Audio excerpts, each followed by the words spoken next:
औज़ु बिल्लाहि मिनश शैतानिर रजीम बिस्मिल्लाहिर रहमानिर रहीम इन्न अव्वल बैतिन वुदिअ लिन्नासि लल्लज़ी बिबक्कता मुबारकम व हुदल लिल आलमीन फ़ीहि आयातुम बय्यिनात मक़ाम इब्राहीम मन दख़लहु कान आमिना लिल्लाहि अलिन्नासि हिज्जुल बैति मन इस्तताअ इलैहि सबीला वमन कफ़र फ़इन्नल्लाह गनिय्युन अनिल आलमीन सदक़ल्लाहु मौलाना अज़ीम। मोहतरम हाज़रीन, ये हज के अय्याम हैं। खुश नसीब लोग हज की तैयारियों में मसरूफ़ हैं और एक हाजी जो उसूल और क़वाइद के मुताबिक हज करता है, हदीस से सही में आता है कि वो 300 अफराद जो उसके ख़ानदान के हैं उनकी शफ़ाअत करेगा और 300 बंदे उसकी शफ़ाअत से जन्नत में जाएंगे। ये मामूली काम नहीं कि एक आदमी के काम से या इबादत से 300 आदमी को बैक वक्त यकसा तरीके से फैज़याब होने का मौका मिले। अल्लाह करीम फरमाते हैं, बेशक सबसे पहले जो घर बनाया गया था वो मक्के में है, दरआं हाल के वो बरकत वाला है और लोगों का हादी है और सिर्फ 2-4 बंदों के लिए नहीं, हुदल लिल आलमीन पूरे आलम के लिए है। हज़ूर का जो दायरा नबूवत है ना, उसमें यूनिवर्सलिटी है, आलमगीरियत है, ग्लोबलिटी है, कॉस्मिसिटी जिसको कहते हैं वो पाई जाती है। यानी हज़ूर का दीन जो है वो वमा अरसलनाका इल्ला काफ़तल लिन्नास, हमने आप सब लोगों के लिए काफ़तल लिन्नास बना के भेजा है। और दूसरी तरफ फरमाया कि जो तेरा बैतुल्लाह है वुदिअ लिन्नास, वो सब लोगों के लिए वज़ा किया गया है। और जो कुरान मजीद नाज़िल किया गया हुदल लिन्नास, वो लोगों के लिए हदायत है। मालूम है कि जिस तरह सरकार की नबूवत आम है, सरकार की किताब की हदायत आम है, उसी तरीके से काबे शरीफ का फैज़ान आम है और कुरान मजीद की हदायत आम है। हुदल लिन्नास, इसको हुदल लिल आलमीन कहा। तो जो सामने नज़र आ रहे हैं, पत्थर लगे हुए हैं, सीमेंट लगा हुआ है, कुछ मसाले जो तामीर के लिए होते हैं वो लगे हुए हैं, तो हदायत तो किस चीज़ का नाम है? या दलालतुम मूसरतुन इलल मकसूद, हदायत तो उस रहनुमाई का नाम है जो मंजिल मकसूद तक पहुँचा देती है। मालूम हुआ जो जिनको अल्लाह ताला के नबियों और रसूलों के हाथ लगे हुए हैं, उन पत्थरों में भी हदायत का शऊर आ गया है और क़ुव्वत आ गई है। वो 2-4-10 आदमियों के लिए नहीं, पूरी दुनिया के इंसानों के लिए वो हदायत है। और फरमाया फ़ीहि आयातुम बय्यिनात, उसमें वाज़ेह किस्म की निशानियाँ हैं। वाज़ेह उनको कहते हैं जिनको छुपाया न जा सके। दुनिया में कोई इंसान इस बात का दावेदार नहीं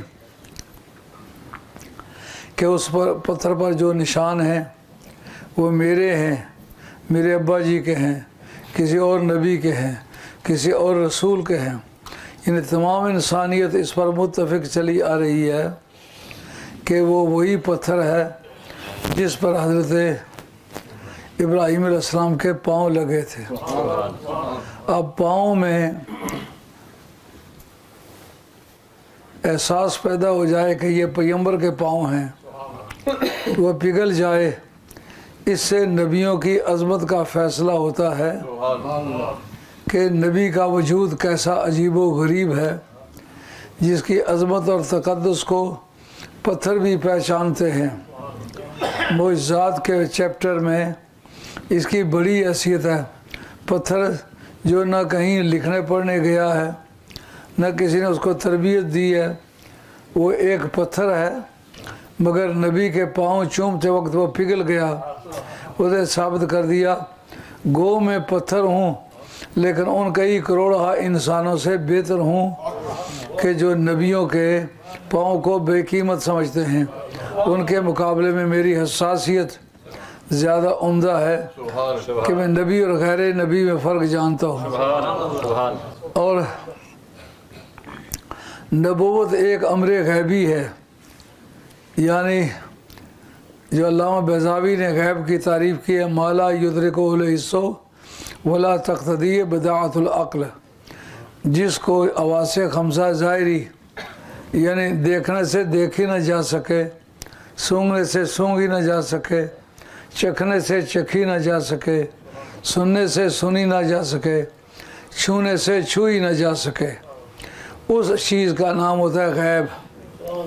नबूवत एक ऐसी बात है जिसको कोई चखने वाला ये नहीं कह सकता मैंने नबूवत चखी है। कोई देखने वाला नहीं कह सकता कि मैंने इस तरह नबूवत का बना हुआ ढांचा मैंने देखा है। कोई ये नहीं कह सकता कि नबूवत को मैंने अपने कानों से नबूवत के नाम से बोलते हुए सुना है। कोई चखने वाला ये नहीं कह सकता मैंने नबूवत चखी है। सूंघने वाला नहीं कह सकता मैंने सूंघी है। और टच करने वाला ये नहीं कह सकता मैंने उसको टच किया है। इसलिए आज से ये अमर गैबी है। नबूवत जब अमर गैबी है और अक़ल की पहली तवज्जो भी उसको नहीं समझ सकती। अक़ल की पहली तवज्जो इस बात का नाम है, कहीं कोई आदमी धुआं निकलता हुआ देखे तो समझ जाए कि आग जल रही होगी तो धुआं है। अगर आग न जलती होती तो धुआं कभी ना होता। इसका नाम है अक़ल की पहली तवज्जो। अक़ल की पहली तवज्जो से भी नबूवत नहीं समझी जाती, तो गैब की पूरी तारीफ़ नबूवत पर सादिक आती है। पत्थर को किस तरह पता चल गया कि ये नबी है? पत्थर लोग बोल चाल कहते तू पत्थर है, तेरे दिमाग में पत्थर भरे हुए हैं। यानी जब कुछ शऊर न हो, कुछ इदराक न कर सके, तो उस वक्त लोग कहते हैं इसका दिमाग काम नहीं करता, इसके दिमाग में पत्थर है। तो खुद पत्थर हो उसको किस तरह पता चला कि ये नबी है? मालूम है ये मसला गैब का है। गैब का मसला पत्थर को किस तरह पता चला? कहा मैं हूँ तो पत्थर और मुझे गैब समझने की आदत नहीं न सलाहियत है, मगर गैब वाले के पाँव चूमे हैं, उसकी बरकत से गैब का इल्म मेरे सीने में आ गया। नाराए तकबीर, नाराए रिसालत, नाराए हैदरी, शहजादाए गौसे आज़म। बहुत सारे आले इल्म ने नबी करीम अलैहिस्सलाम का के मोइज़ात का दूसरे अम्बिया व मुरसलीन के मोइज़ात से कंपैरिजन होल्ड किया है। उनमें एक ये बात कि इब्राहीम अलैहिस्सलाम का ये मोइज़ा तमाम सफ़े अम्बिया में इम्तियाज़ी है कि पत्थर को पता चल गया ये नबी है। पत्थर पिघल गया, वो ऐसा पिघला कि नबी की इज़्ज़त और अज़मत के लिए इतना पिघला, वो पिघल गया। बाकी उसी तरह सलामत है, ना बड़ा हुआ ना छोटा हुआ, गर्दिश अयाम से भी मुतासिर न हुआ, धूप और छाँव से भी मुतासिर न हुआ, और किसी सियासी हादसे से भी मुतासिर न हुआ। इसलिए उसमें निशानियाँ हैं, यानी किसी चीज़ से मुतासिर न होना और उतने निशान को मिटने न देना जो नबी की इज़्ज़त के लिए बनाया है। ये सफ़े अम्बिया में एक मुमताज़ मोइज़ा है। तो मोइज़ात का इम्तियाज़ ये सब मोइज़ा के इम्तियाज़ पर दलालत करता है। इसके माना ये है जिसका मोइज़ा बेमिसल है वो ख़ुद भी बेमिसल है। तो इस बाब में ये चैप्टर खुल जाता है जब नबी करीम रऊफ़ुर रहीम मुहम्मद रसूलुल्लाह सल्लल्लाहु अलैहि वसल्लम अपनी शान और आन में तमाम नबियों और रसूलों में मुमताज़ हैं उनके पास इस तरह का मुआजिज़ा कहाँ है कि पत्थर पिघला हो। इस पर बहुत शानदार बात लिखी है इमाम कस्तलानी रहमतुल्लाह अलैह ने। मदीना शरीफ में एक मस्जिद है जिसका नाम है मस्जिद बगला। जो बकी शरीफ है ना, नबी पाक के दौर का जो कब्रिस्तान है, जिस कब्रिस्तान वालों की सरकार ने बड़ी तारीफ़ की है, सहाबा किराम जिनमें मुखातब हज़रत अबू बकर सिद्दीक़ भी है। आप सरकार फरमाते हैं कि सबसे अफजल वो लोग हैं जो मेरी मौजूदगी में फौत हुए। उसमें शहबाज कर लगे या रसूलल्लाह,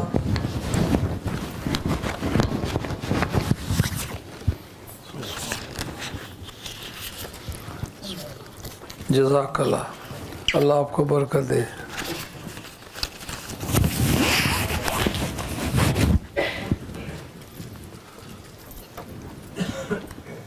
जो मेरी मौजूदगी में फौत हुए तुम सबसे अफजल वो हैं। इस पर शहबा ने हैरत से मुतय्यर होकर अर्ज़ किया कि या रसूलल्लाह, ये हमारे साथ लड़े हैं, हमारे साथ दीनी मुहिमात पर गए हैं, रुपया पैसा जान माल इन्होंने हमारे साथ खर्च किए, ये हमसे अफजल कैसे हुए? फरमाया अफजल इस माने में हुए कि इनका जनाजा मैंने पढ़ाया है, इनका ख़ात्मा बिल खैर का गवाह मैं हूँ, मैं इस बात का गवाह हूँ कि इनका ख़ात्मा सच्चे दीन पर हुआ। बाद में जो कुछ तुम करके दिखलाओगे वो दुनिया देखेगी। इस पर सरकार के इस बयान में ये इशारा मिलता है बाद में तब्दीलियाँ आएंगी जिसमें लोगों को ज़वाल मर्तबा होगा। लेकिन वो बकी शरीफ का जो शमाल मशरक़ी कोना है उससे तकरीबन कोई 100-150 गज़ के फासले पर एक मस्जिद के खंडरात मिलते हैं। उसका नाम है मस्जिद बगला। बगला कहते हैं खच्चर को, म्यूल जिसको अंग्रेज़ी में कहते हैं, खच्चर जिसकी माँ घोड़ी होती है बाप गधा होता है, उसको म्यूल कहते हैं अंग्रेज़ी में, उसको बगला कहना चाहिए अरबी ज़ुबान में। पहली मरतबा जिसने ये तजुर्बा किया वो फ़िरौन है। फ़िरौन ने पहली मरतबा घोड़ी को गधे से मिलाया। उसने कहा ताकत घोड़े वाली और हमाकत गधे वाली, ये दोनों इकट्ठे हो जाएं तो ताकत की इंतहा है।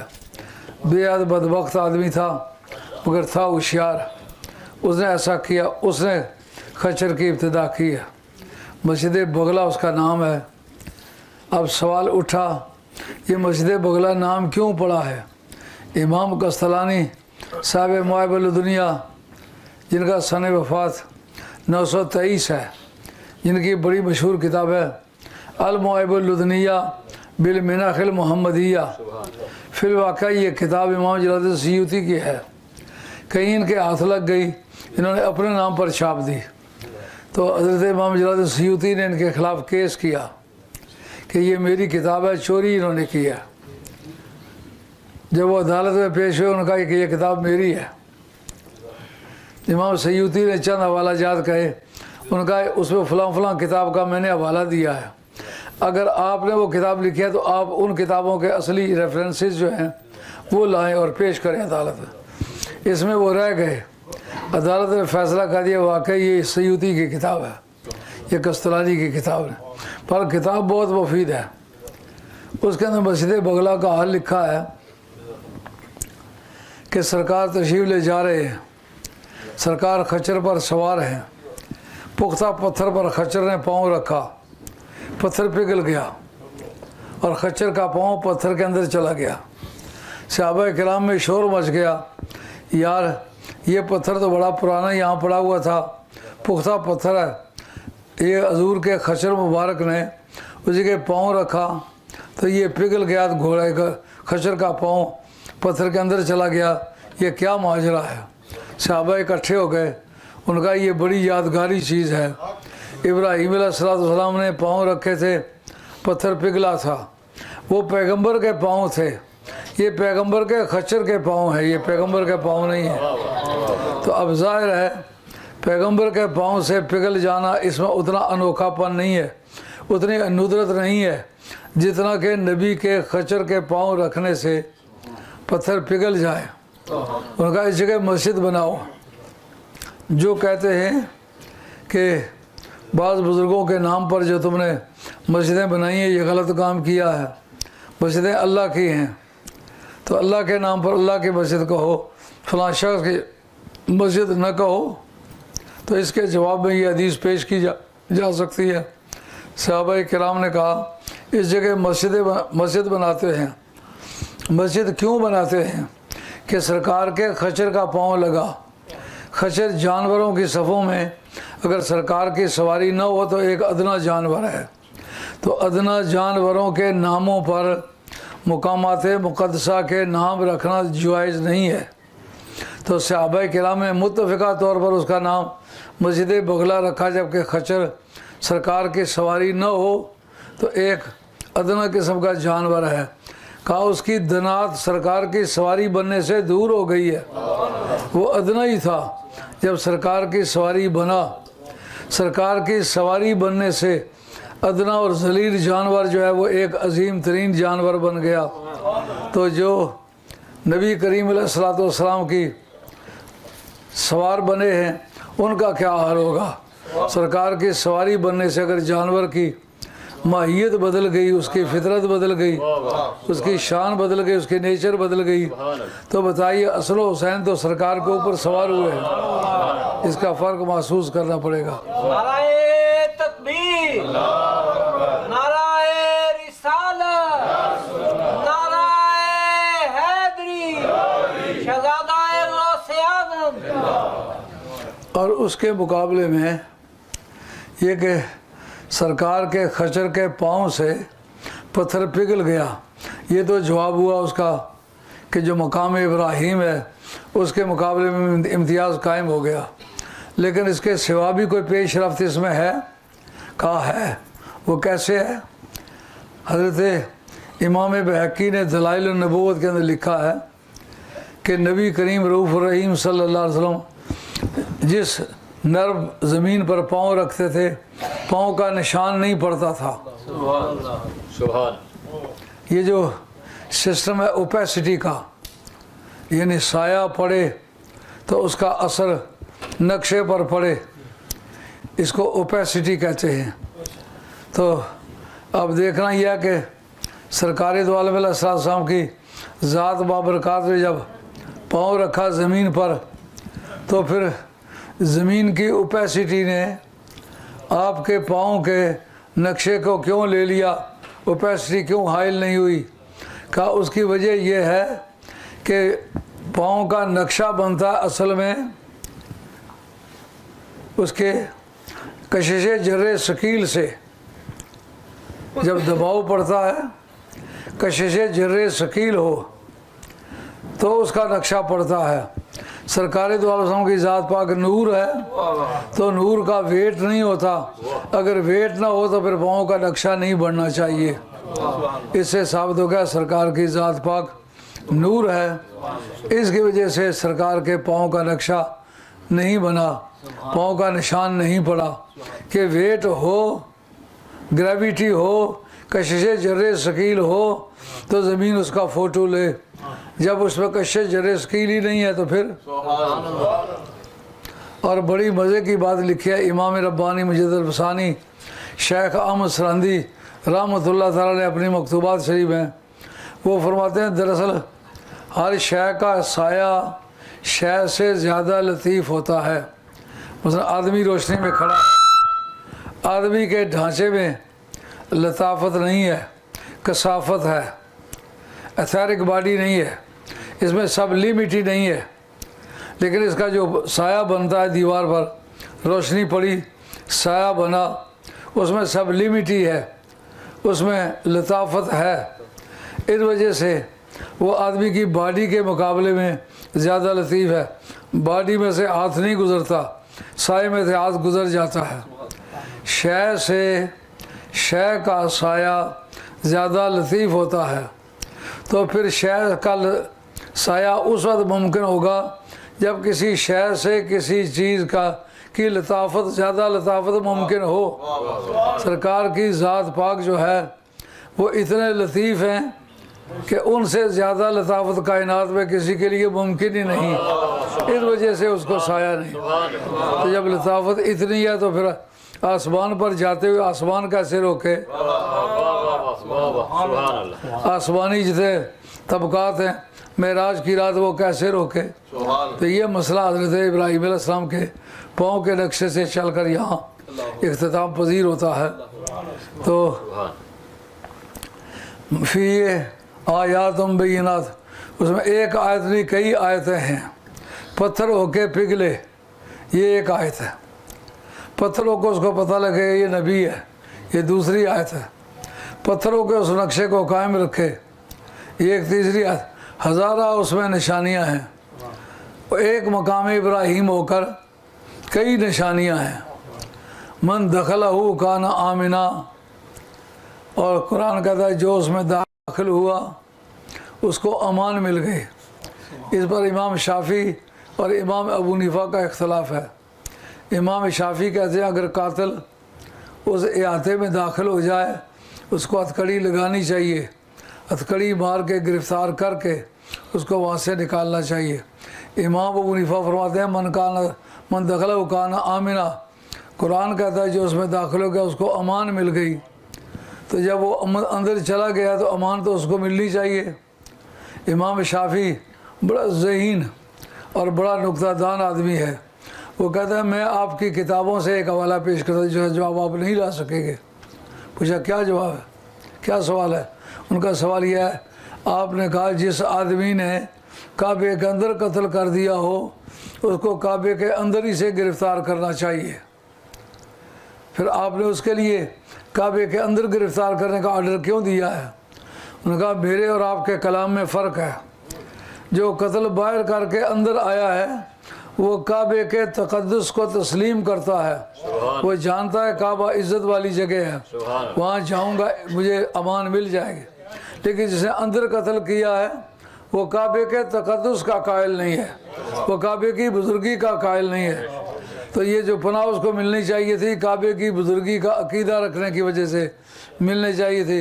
मालूम है जो मुकामात मुक़द्दसा के तक़द्दुस का कायल ना हो काबे में भी दाखिल हो जाएगा, पनाह नहीं मिलेगी।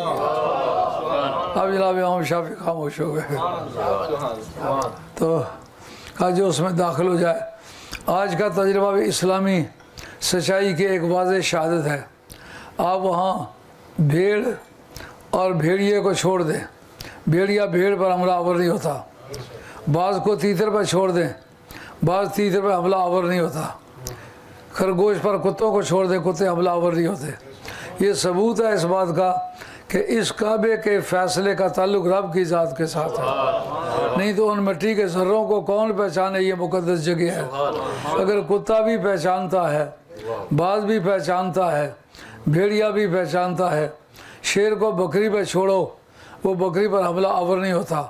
तो इसका मतलब दरिंदों तक उस काबे के तक़द्दुस का एज़ाज़ है और उसकी शान है, और उसकी शान को वो सब मानते हैं। वक्त इख्तिताम पजीर हो गया। अब मैं सैयद बदरुल हुसैन शाह साहब गिलानी से कहूँगा कि वो ज़रूरी ऐलानात करें और बकिया कार्रवाई अमल में लाएँ। और आप मेरे लिए आज दुआ करें, मैं बहुत तकलीफ़ महसूस करता हूँ। अल्लाह आपको जज़ाए खैर दे। आज हम अल्लाह को प्यारे हो गए मौलाना पीर अब्दुल कादिर साहब वाह कैंट वाले, अल्लाह उन्हें गरी के रहमत फरमाए। ज़िंदगी भर दीन की खिदमत की है। इब्तिदाई जवानी में मेरे पास आए, मेरे पास उन्होंने पढ़ा लिखा, फिर दोस्तों से अहद लिए थे कि जितने भी पढ़ते हो बाद में पढ़ाओगे, बाद में मदरसे खोलोगे। उनमें से बाद ने पूरे किए, बाद ने पूरे नहीं किए। इन्होंने वो वादा पूरा किया। इस वक्त भी तकरीबन एक रफ़ अंदाजे के मुताबिक छोटे तालिब इल्मों से लेकर बड़े तालिब इल्मों तक मुमकिन है 1000 तालिब इल्म हो उनके मदरसे में। अल्लाह उन्हें गरी के रहमत फरमाए।